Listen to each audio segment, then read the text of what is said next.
हमारी संस्कृति में कोई अंतर नहीं आया। मैं आपसे निवेदन करना चाहता हूं, बार बार हमारी संस्कृति पर हमला होता था, हमारे सांस्कृतिक विरासत के स्थानों को मिटाने का काम किया, लेकिन मैं आपसे कहना चाहता हूं,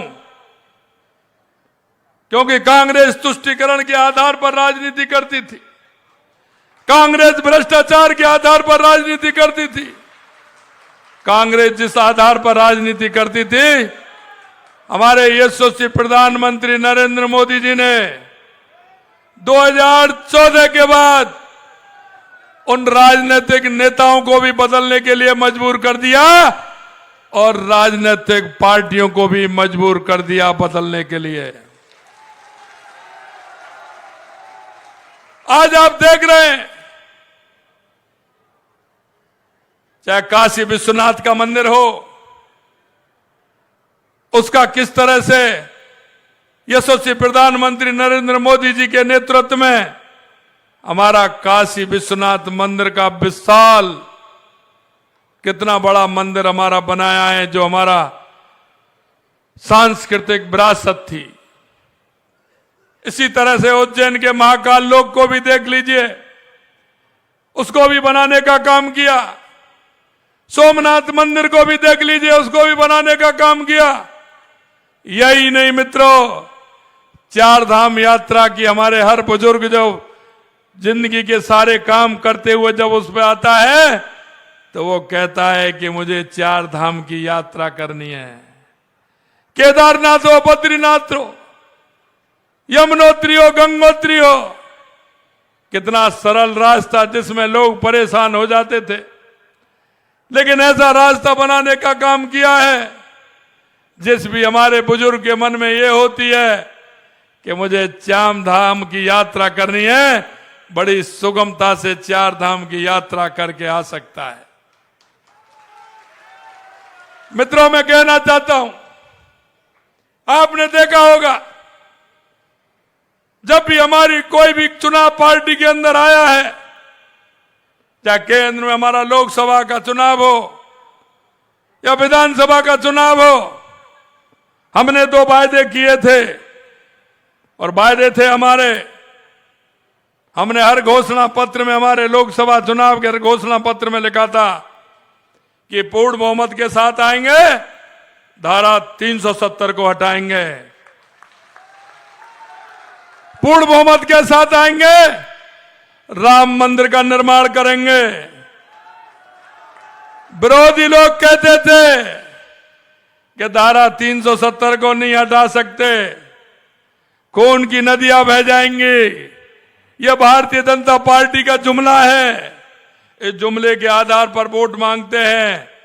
हमने कहा हमारा कोई भी हम जो कहते हैं वो जुमला नहीं होता है, क्योंकि देश के यशस्वी प्रधानमंत्री नरेंद्र मोदी जो कहते हैं वो करते हैं और करते हैं वो ही कहते हैं।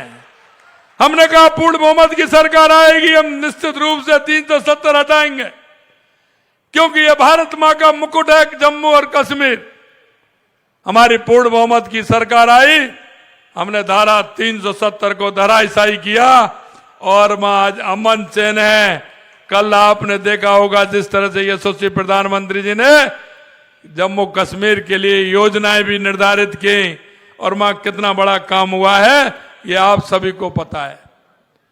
पिछले दिनों में लगभग 2 करोड़ लोगों ने वहां का जाकर के, पर्यटक 2 करोड़ के लगभग वहां कश्मीर के अंदर पहुंचे हैं। यही नहीं मित्रों, हम कहते थे रामलला हम आएंगे, मंदिर वहीं बनाएंगे, लोग कहते थे तारीख नहीं बताएंगे, इस तरह का ताना कसते थे। हमने तारीख भी बताई, मंदिर का निर्माण भी किया और 22 जनवरी को रामलला की प्रतिष्ठा का कार्यक्रम भी हुआ। हमने उनको भी कहा कि आप आइए, रामलला की प्रतिष्ठा में आइए, आपको आमंत्रित करते हैं, लेकिन रामलला भी जानते हैं कि किसको बुलाना है, किसको नहीं बुलाना है। क्योंकि कहते हैं ना, राम पहले ही उनके दिमाग में समा जाते हैं। कहते हैं कि ना, जिसको राम दिलद्दर देता है उसकी मत पहले हर लेता है।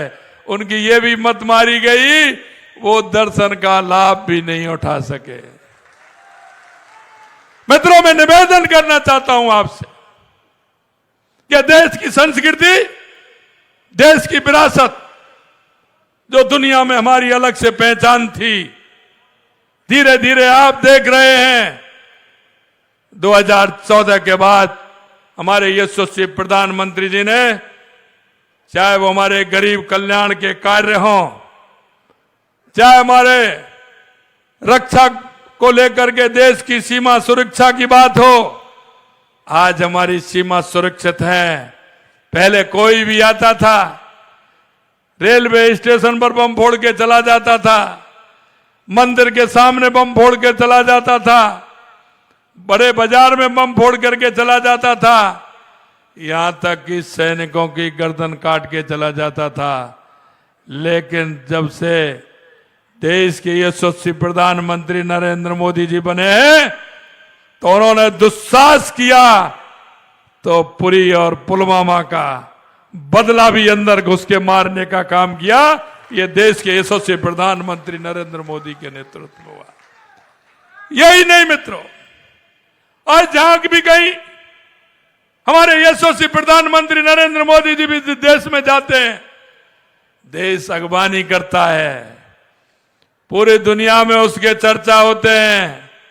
अगर दो देशों की लड़ाई होती है, वो भी कहते हैं कि हमारी मध्यस्थता भारत के अलावा कोई दूसरा देश नहीं कर सकता।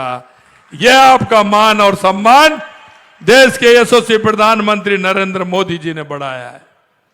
मैं आपसे निवेदन करना चाहता हूं, हम आपके बीच में चुनाव के अंदर आए थे, हमने आपसे वायदे किए थे, हमारा संकल्प पत्र हमने आपके सामने रखा था कि हम राजस्थान के अंदर आएंगे तो हमारे ये वायदे हैं। क्योंकि कोई भी पार्टी जाती है, अपना एजेंडा लेकर के जाती है। यह राजनीतिक पार्टियों का धर्म भी है, राजनेताओं का भी धर्म है।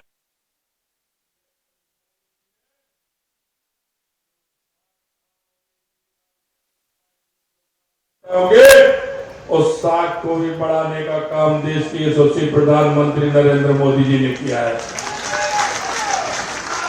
मैं आपसे कहना चाहता हूं, आपने पूर्ण बहुमत दिया, राजस्थान में भारतीय जनता पार्टी की सरकार बनाई।